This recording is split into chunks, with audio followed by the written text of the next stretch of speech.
Assalamualaikum warahmatullahi wabarakatuh. Saya Ilan Haki dengan NIM B1D220700 akan menyampaikan terkait konstruksi plafon dari mata kuliah struktur konstruksi 2.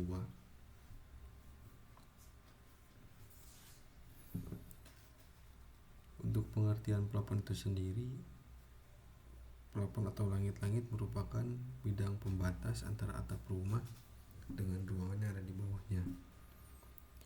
Untuk biasanya ketinggian plafon pada bangunan itu umumnya ukuran ketinggiannya 2,75 sampai 3,75. Lalu untuk jenis-jenis plafon itu ada beberapa jenis itu kan. Pertama ada dari triplek, terus ada plafon gypsum, plafon kayu, metal, Eternit, QRC, akustik, dan PVC.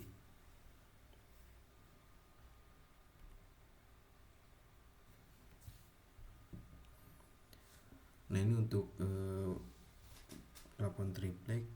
Triplek itu ada beberapa jenis itu kan, ada triplek, triplok itu kan, tergantung ukurannya dan kekuatannya juga berbeda gitu kan. Lalu ada plafon gypsum.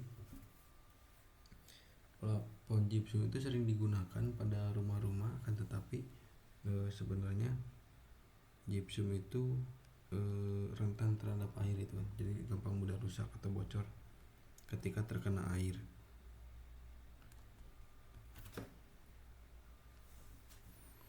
Lalu ada plafon kayu, terbuat dari kayu. Lalu ada plafon metal. Selanjutnya ada Eternit.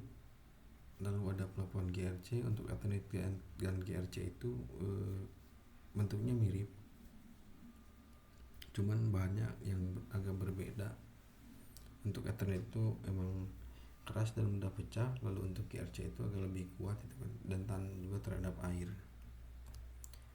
Selanjutnya ada plafon akustik. Plafon akustik itu sering digunakan di kantor-kantor biasanya gitu kan.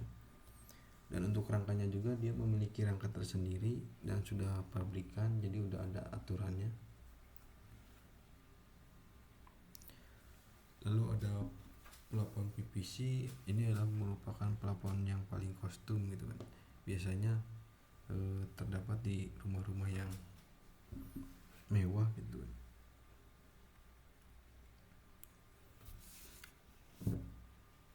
Lalu untuk bahan dan konstruksi plafon, bahan untuk pembuatan plafon dapat dibuat dari anyaman bambu gitu kan, itu khusus zaman dulu. Plafon ini dengan anyaman bambu dari atasnya itu. Lalu ada papan kayu, asbes semen, triplek, hardboard, selotek, akustektil, particle board, jabber wood, dan pada saat ini banyak digunakan itu adalah gypsum dan GRC karena dapatnya mudah gitu kan, di setiap toko bangunan juga tersedia. Adapun konstruksi plafon terdiri dari pertama pembuatan rangka plafon, lalu penggantungan rangka plafon dan stek juga sama penggantungan rangka plafon, cuman khusus untuk atap beton itu. Lalu bahan penutup plafon.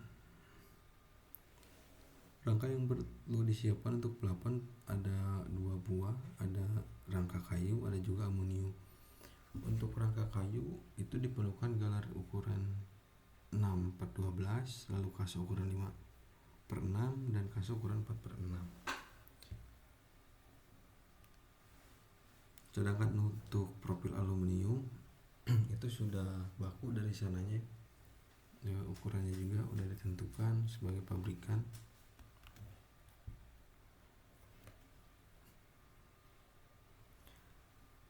Penggantungan rangka plafon, jika rangka atap dengan kuda-kuda kayu dapat menggunakan kaso 5/7 untuk menggantungnya. Jika aluminium cukup dengan kawat yang dibelikan atau disekrup pada rangka atap. Jika atap menggunakan dak beton, dapat memakai stek untuk mengaitkan rangka plafonnya. Bahan penutup plafon antara lain triplek itu ada yang 4 mili, ada asbes 3 mili, ada akustik tail 15 mili karena ini lebih ke kedap suara gitu. Lalu ada gypsum, aluminium, papan kayu, hardboard, dan GRC.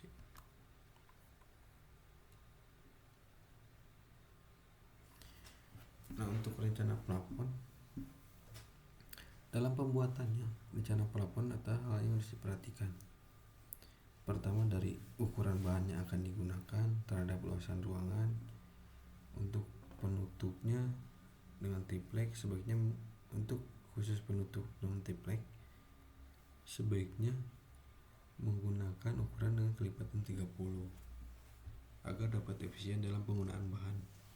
Misalnya 1,2 kali 1,2 dikarenakan ukuran triplek sendiri memiliki panjang 2,4. Bukan hanya triplek ya untuk ukuran tersebut, tetapi untuk GRC dan juga gypsum memiliki ukuran yang sama dengan triplek itu. Jadi bisa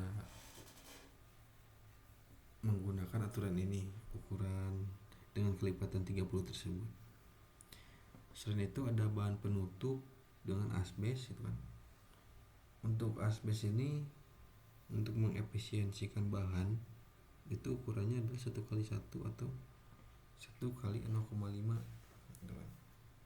Karena ukurannya itu emang udah dari sananya ada yang 1x1 gitu kan. Karena berbentuk kotak bisa juga 1x 0,5. Untuk cara pemasangan sangat mudah gitu kan terlihatannya. Pertama itu memasang rangka hollow atau kayu sesuai dengan ukuran ruangan, jadi ruangan. Lalu kedua, memotong list menjadi sudut 45 derajat kemudian tepatkan pada sisi dinding ini. Selanjutnya mengencangkan list dengan sekrup pada hollow atau kayu gitu kan. Jika kayu kan menggunakan paku gitu, kalau menggunakan sekrup. Lalu melakukan pemotongan plafon sesuai ukuran dengan pisau cutter atau gergaji. Untuk cutter biasanya digunakan pada gypsum gitu. Sedangkan gergaji kan bisa dipakai untuk triplek gitu kan, terus GRC.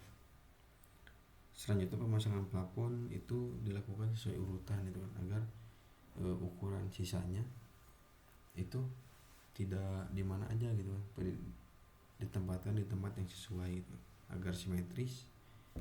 Karena ketika pemasangannya tidak sesuai atau mengacak itu dapat merusak tampilan pada sebuah plafon gitu kan. Lalu yang terakhir itu memasang kancing plafon menggunakan sekrup. Ini untuk plafon itu bisa menggunakan sekrup atau juga dapat menggunakan paku beton gitu. Paku GRC. Nah, seperti itu untuk bagaimana cara konstruksi dari pemasangan plafon tersebut. Baik, paling itu yang bisa disampaikan. Terima kasih. Baik, kurangnya mohon dimaafkan. Wassalamualaikum warahmatullahi wabarakatuh.